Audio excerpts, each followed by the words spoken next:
Warning. The content on this channel is not intended or suitable for minors below 13 years of age. If that is you, please click off and come back when you're older.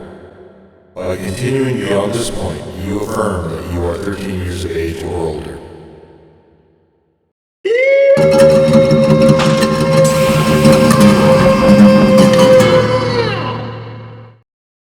What is up? What is going on, swearers? We're back with part 9 of Astrologaster, and we're just going to get into it and see if we can't get our other letters here so that we can get an actual physician's degree. There's two choices for picking stuff. One of them involves the zodiac signs. One of them involves actual star charts, which I still can't read. And so I've just been picking whatever has the least amount of star charts come up. If there's a tie, if there's like 2 each as the lowest number, then I will pick the ones that are closest together. Just to kind of see where it is, but we're getting some mixed results doing that, but otherwise... Earl of Essex, foiled in Queen, kidnap, attempt, shocker. Biggest treason fail since Babington plot. Hear ye! Robert Devereux, Earl of Essex, has been arrested for plotting to kidnap the Queen and install himself as protector of the realm. Devereux is reported to have bribed a company of players to stage a revival of William Shakespeare's King Richard II. As this play invites treasonous comparison between the weak and impotent King Richard and our present sovereign, Queen Elizabeth, it was Devereux's intention to rouse an angry mob that leads him to the gates of Kensington Palace. Failing to muster sufficient support from the London's populace, however, Devereux was compelled to return home to Essex House, where he was arrested. Oh yeah. This is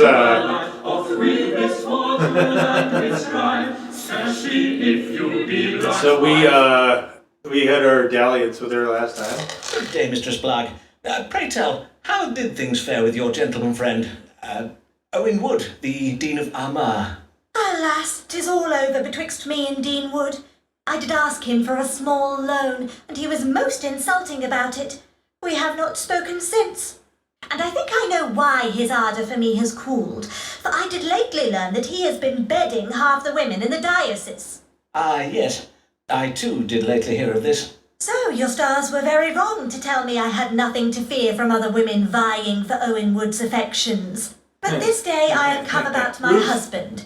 Methinks he is ill, yet he pretends he is not. Ah, pray describe his symptoms to me. Well, yesterday I did remark that something was amiss when Molly McDoon and I returned from the playhouse. Well, there was a special performance of Richard II at the Globe. Know you of it? Or 'tis the play that makes the Queen look bad. Aye, I know of it. When I came in the door, there was an awful racket coming from our upstairs rooms. I went to see what the matter was and found my husband tucked up abed, moaning and wailing, and with a monstrous rash all over his face. He told me some nonsense about having been stung by wasps, and that he is merely tired. But I do not believe him. I see. I bid you, foreman, tell me true, for I grow ill with worry. Is it grave? Blagg had better not think of dying on me afore he has paid his debts. Ah, for as his widow, by law, you would inherit them, would you not? But mayhap there is little to worry about. Let us consult the stars and see. What ails Thomas Blagg, the Dean of Rochester?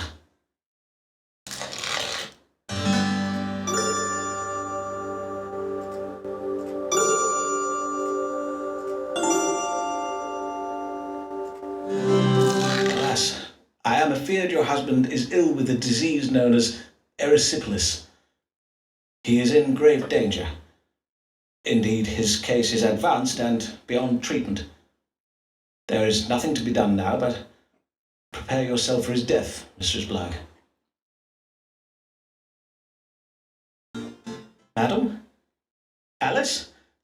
Come, Alice, I will find you a chair. Nay, I must not tarry. I am meeting Mistress McDoon at the Bear for a quiet one.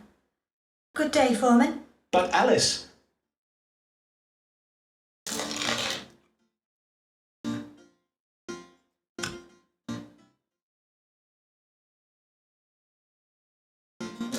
happened there. Hear ye! Traitor lose his head after losing mind. Earl of Essex gets the chop for treason. Hear ye! On this day, the 25th day of February, in the year of our Lord 1601, Robert Devereux, the Earl of Essex, was executed for treason. This execution follows yesterday's trial, at which he was found guilty of leading a failed plot against the realm. Formerly a favourite of both Her Majesty and the London public, the Earl's surprising betrayal of both Queen and country has shocked the nation. If you try to argue with her, you will have no luck. She'll twist and turn your logic till your reason comes unstuck. Chastise Mary who you like, she will not give up. Will not give up. Well met, Mistress Payne. How fare you this day? Most well indeed, sir, for I am just come from taking my niece on an outing to Tower Hill. 'Twas to see the execution of the traitor Robert Devereux. Ah, yes, Lord Devereux. What a tragic end to a promising career. And such a lovely beheading they gave us. My niece and I very much enjoy the hangings at Tyburn, but a beheading is so much more elegant, is it not? Verily, 'tis a better class of execution, I find, and the royal executioner did go down on Devereux with such skill. Wow. A single stroke was all it took to give us the traitor's head. Aye, 'tis true Oh, the that's royal executioner nice. gives excellent... But I have no time to tarry here and gossip with you, Dr. Foreman. I am come on a matter of great concern, and you are just the man to help, methinks. For your prediction that Elizabeth's reign would endure was true. Whilst the Queen does have the appearance of being naught but a painted corpse, propped up on a throne using artfully placed cushions, she is, in lore at least, still alive. Praised be! Ah, indeed. Praised be. And what is this new matter that concerns you? 'Tis that England is filling up with foreigners. Oh, Jesus. Indeed, 'tis been going on for so many years now that in London 'tis rare to hear anyone discoursing in the English tongue anymore. The city is crawling with continentals. Ah, then I take it you do not enjoy your visit to the City of London. Oh nay, I have never been to London. For as I did just say, 'tis crawling with continentals, and Lambeth will soon God. suffer the same fate if we do not act. Why, only the other day, I spied a continental on the high street. A monstrous ogre of a man he was. And as for his face, his eyelashes were so fair, he had the appearance of having none at all. Ah, yes, the Netherlanders. 'Tis true the people of the Netherlands can be fair of hair and tall of stature. And 'tis surely no coincidence that Lambeth has suffered an increase in crime of late. We do not feel safe, Dr. Foreman.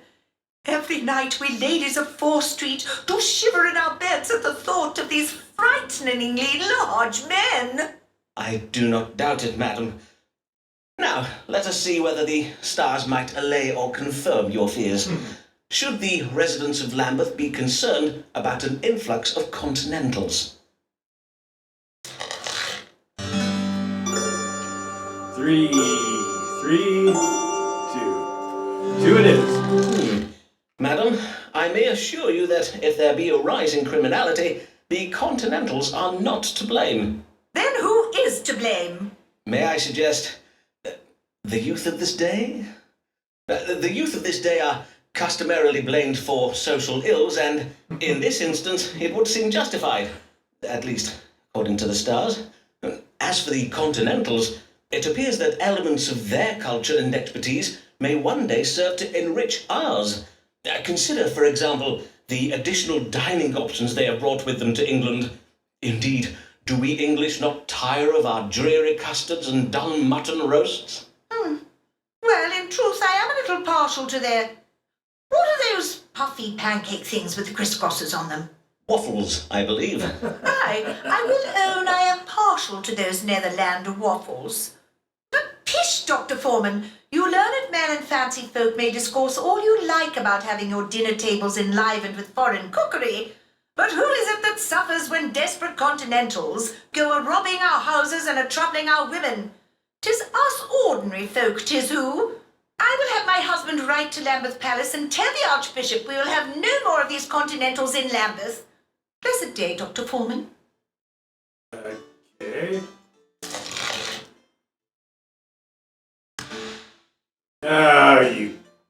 I wonder what Mr. Payne will be getting up in the butcher's. I could do with a lovely big bit of gammon this evening. Hear ye, hear ye! Dean of Rochester Cathedral dies! New Dean pledges to refurnish empty cathedral! Hear ye! Local residents were saddened this day by the tidings of the death of Thomas Blogg, Dean of Rochester Cathedral. He leaves behind a wife, Alice Blogg, and children, John, Thomas, Cornwallis, Edmund, Nicholas, and Francis. Humphrey man, and give it our reward, for it is not enough to leave my friends alone. On you, besides, we true, and we see you held in a room.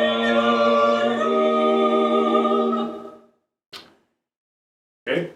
Good day, Mr. Bell, and well met. I recall you were hoping for a pay rise. How did that go? Well, I got a pay rise, innit? Turns out, another one of the lads weren't getting paid enough for his lady parts neither. So, we all refused to do our rehearsals until the boss man fixed it. Well done, Mr. Bell. I must say I am most proud of you. But this day, I am come about my skin. She's so clapped, I need twice as much ceruse as normal. Ah, yes, Venetian ceruse, the white lead and vinegar paste ladies and players use to whiten their faces. You have to fix it for me, Doctor, for my role in Mr. Shakespeare's new play. I'm to play a lady who disguises herself as a lawyer. A lady cunningly disguised as a lawyer? Forsooth, how original. But I see not why you need worry over your complexion. Having a sound grasp of Latin and a talent for eloquence are the usual qualifications of a legal advocate, are they not? Is it verily necessary for this lawyer to have beauty as well? Well, Mr. Burbage seems to think so. These are enlightened times, and we must have confidence in our audience that they will accept, even welcome, the notion of a lady of learning, as long as she be lovely enough to lie with. Shit. I see. And 'tis true your skin is looking a little less than lovely at present. Let us see if we may find a remedy for it in the stars. What is the matter with Humphrey Bell's face, and what may be done to improve its appearance?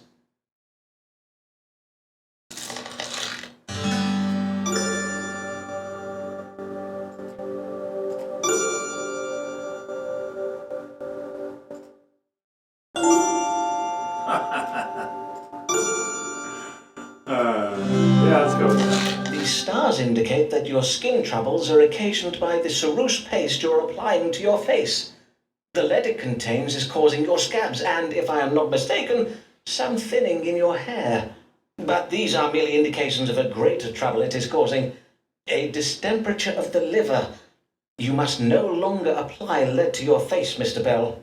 What do you mean, like, 'tis poisonous or something? Oh, nay, that is not poisonous. You merely seem to have a sensitivity to it, is all. I will write you up a prescription to take to an apothecary.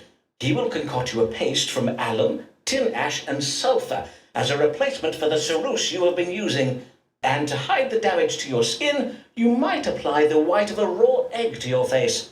'Twill act as a kind of glaze over your complexion. So all this will fix my face, yeah? So, I thank you kindly, Dr. Foreman. You're welcome. Get out.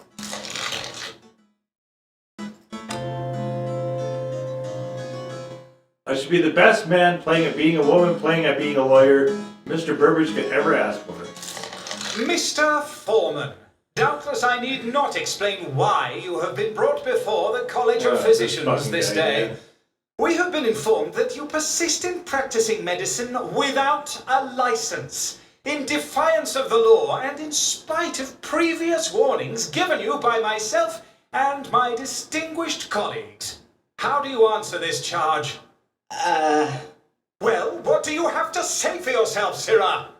I say, I say that I am a good doctor, and that my many years of experience have allowed me to perfect my methods as a true physician. You would dare speak of your methods, Mr. Foreman? We are informed that you write your patients' names and complaints in a notebook, doubtless all the better to blackmail them with. Ah, yes, my case books. Indeed, sir, 'tis most useful to be able to remember a querent's history. Furthermore, you use astrological readings not simply to predict the course of an illness or judge the best time for a treatment, as good medicine teaches us, but you find the cause of the disease in the stars.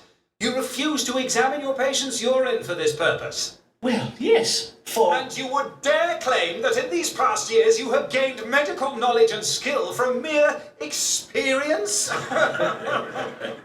Then I invite you to provide proof of it now. Oh, here we you will go. submit to an examination. Awesome. Which humor does Saturn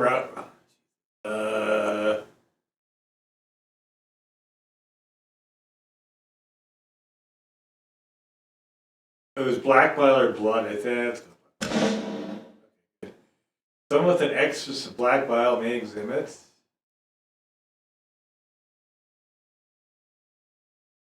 What about this?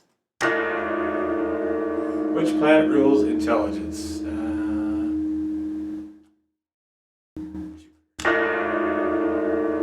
Which zodiac rules the head? Libra, Gemini? Silence! Simon Foreman, you have failed this examination, and thereby have proved yourself unfit to practice medicine. Remove this charlatan, this carnival quack from my sight! What, again? I demand to speak with my legal counsel. You will regret this. All right. Sir, it was with shocking distress that I did learn your current situation, but worry not, Dr. Foreman. You'll be freed from jail this very day. I beseech Sir Alfred Moore, the father of my dear late husband, to exert his influence on your behalf, but Sir Alfred does warrant the College of Physicians cannot be obstructed for long, that you barely ought to procure a medical license. I am fucking trying. I got 5 letters.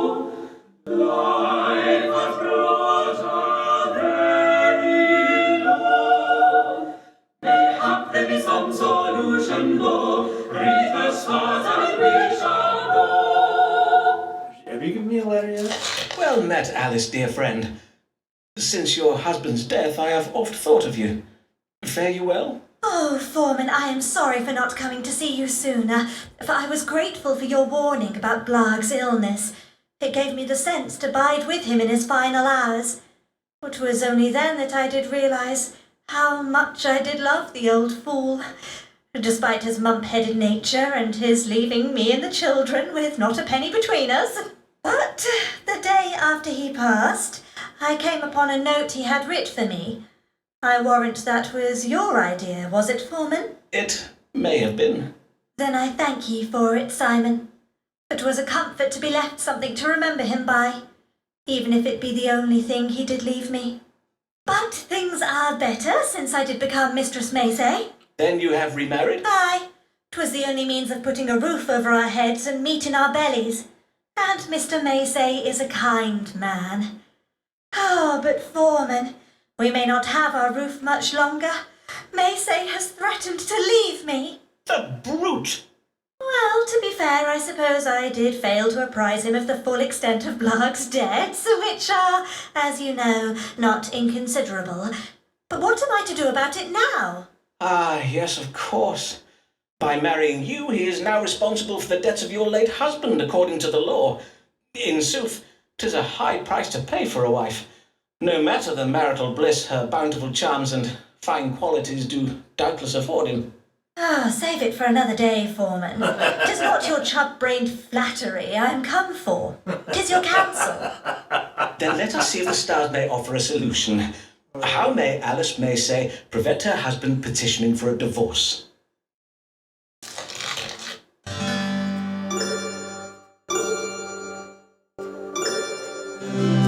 Alas, you have little hope of calming your new husband's feelings about your late husband's debts. But the stars suggest that your family might go abroad, and thus put yourself out of the reach of Black's creditors. You must do this without delay. Go abroad? You mean where foreigners live? Aye. My chart also suggests that you find some creative solution to ensure your husband's cooperation in such a project. Has he ever expressed an interest in the New World colonies? Or perchance you might suggest an extended tour of Roman antiquities? Nay, but I will put my mind to it. But if we do go abroad, this is doubtless the last time I shall ever see you, Foreman. Doubtless. Uh-oh. Bow chicka bow bow. Come on, Alice, you can do it. Macy was chump-headed enough to marry you, so mayhaps he'll go abroad with you as well. So I don't get my letter? Hear ye, hear ye! Nation mourns death of beloved Queen. King James of Scotland, tipped to succeed to the English throne. Hear ye!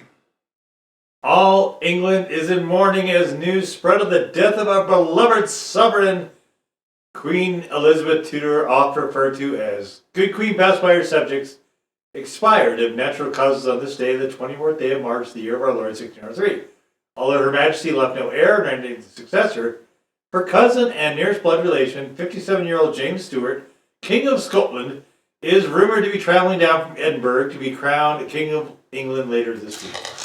Humphrey Bell, you must not taste so ill, for your beauty does fairly we do adore you still.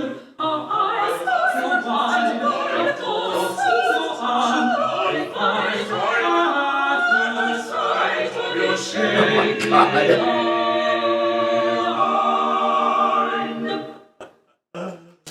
Good day, Mr. Bell. Oh, I must congratulate you on your performance of the comely lady lawyer in The Merchant of Venice.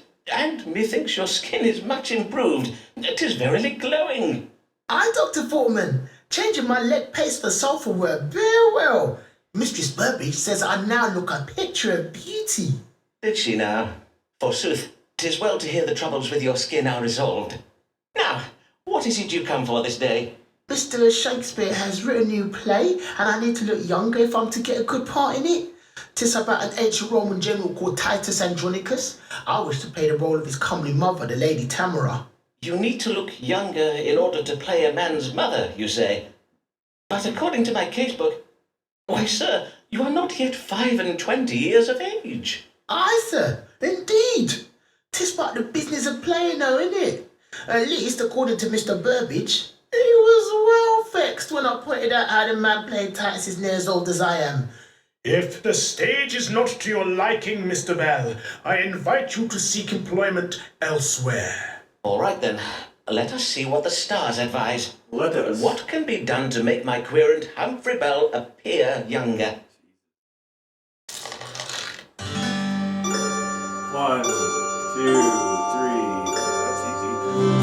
My chart suggests if you were to undergo some manner of transformation, it might help you recapture your youthful allure. Like, what kind of transformation? Well, you might consider changing over your appearance. My lady querents tell me that a change of hair or wig colour can leave them feeling quite renewed, particularly those ladies who have lately been cast aside by a lover. You saying I just changed my hair and bish bash bush a little younger? Apparently so. I am told that lightening the hair can be particularly efficacious, as it evokes a youthful, almost childlike appearance in a woman. Such lightening is easily achieved by soaking the hair in urine. Like stick my head in my chamber pot or something? Aye, mayhap after you make your morning water. Fresh urine is usually preferred, for then 'tis agreeably warm when applied to the head. I will not lie, that sounds mad. But if all the ladies are doing it, I might give it a try. Okay. Go have fun. The new hairdo better be as magic as them ladies say, isn't it? Oh, yeah. The dinner party woman.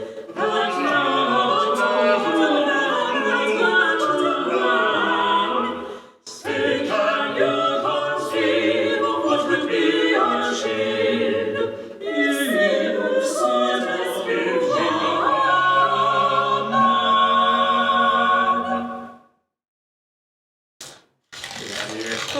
Mistress Fortescue. How may I do, sir? Oh, Dr. Foreman, I have urgent need of your advice. Oh, woe! I know not what I am to do. On my word, madam, I have never before seen you in such a state. Pray tell, whatever can the matter be? 'Tis my husband, Captain Fortescue. God mend me! He has been implicated in a conspiracy to commit treason. Ah, yes, your husband, Captain Henry Fortescue. He is a great friend of Sir Walter Raleigh, is he not? Oh, methinks I see your problem. For Raleigh has been implicated in a plot against our new king, has he not? 'Tis said the plotters wish to oust the king and install the king's cousin on the throne. Or was Raleigh involved in that other plot? The one to kidnap the king and force him to appoint a more religiously tolerant privy council. In truth, there are so many plots against the English throne these days, 'tis hard to keep abreast of them all. Indeed, I know not which plot Sir Walter was arrested for, but I have heard tell that the Privy Council seeks to find conspirators amongst his associates. Hence I have been hiding my husband, now a sailor, and pretending he's still away at sea. But why would your husband fear arrest? Was he involved in Sir Walter Raleigh's plot? Nay, he was not.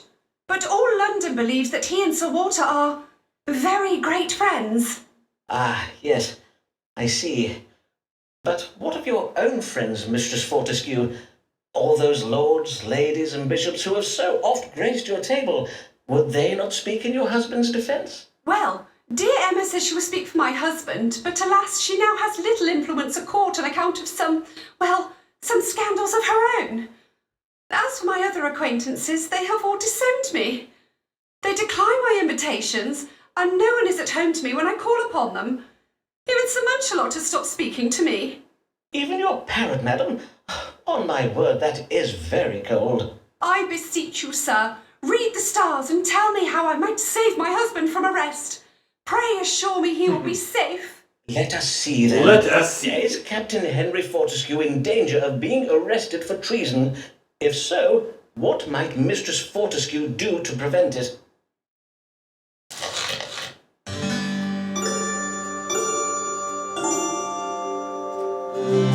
Madam, although your friends in the royal court may no longer own you in public, perchance they could be prevailed upon to act on your behalf in private. Verily, madam, I urge you to write to them and bid them use their influence in your family's favour. Mayhap they can quietly speak well of your husband to the king and to the lords of the Privy Council. In the meantime, you must behave as if you have nothing to fear or be ashamed of, as if your husband is full innocent of treason. Hold your head high, Mistress Fortescue. But Dr. Foreman, surely you see how low I am come. Madam, have you not before suffered the slings and arrows of social misfortune and yet risen victorious? Well, You had a house full of guests purging from all their orifices, and yet you did not waver. You suffered an attack upon your mucosal membrane by the most fiendish of New World fruits, those known to affright the bravest of conquistadors, and yet you soldiered on. And after you played the fool before lords, bishops, and countesses, still they thronged for invitations to your luncheons. Truly, madam, are you not a leader amongst women? Reclaim your place at London's dinner tables and use it to save your husband. Take back your Camelot. Indeed, sir. I shall not be cowed by spiteful wagging tongues any longer. I now go forth to restore my husband's honour and our family's good name. Fare you well, and Godspeed, Mistress Fortescue.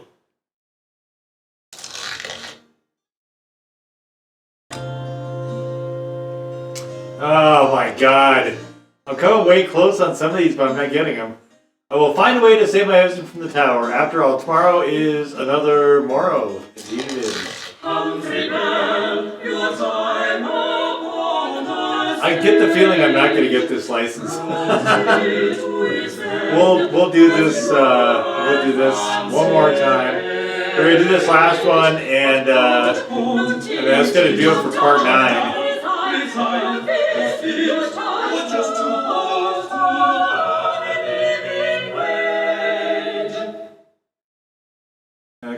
Good day to you, young sir. May I say, your playing of Titus Andronicus's comely mother was excellent. Well, a wondrous performance, Mr. Bell. Yay, I did get to play the role of Tamara in the end, but it weren't on account of changing my hair, innit? Lightning made it too fair. All the other players are like, bruv, you look like a Neverlander or something. Ah, I must own I did not account for the risk of that. Boss man only let me keep the role because Mistress Burbage made him. Tis why I need your help, Doctor, for now she says I'm in her debt and she's asking me for things. Ah, she wants her pound of flesh, does she? Sir, she does. And she's told me in bare detail which part of my body she means to have it from. On my word. But surely, Mr. Bell, if Mistress Burbage's attentions occasion you discomfort, you have merely to tell her so. Make it plain you wish your relationship to remain professional and bid her abstain from any amorous advances. You what? Nay, sir. If I air her, she'll be vexed and I could lose my job. Know you what I mean? Ah, I see, yes. If she were to take umbrage, she might use her influence over her husband to prevent you from getting work. Well, I do have a recipe for a very effective aphrodisiac. Nay? Let us see what the stars advise. How might Humphrey Bell calm the ardour of Mistress Burbage without it costing him his career?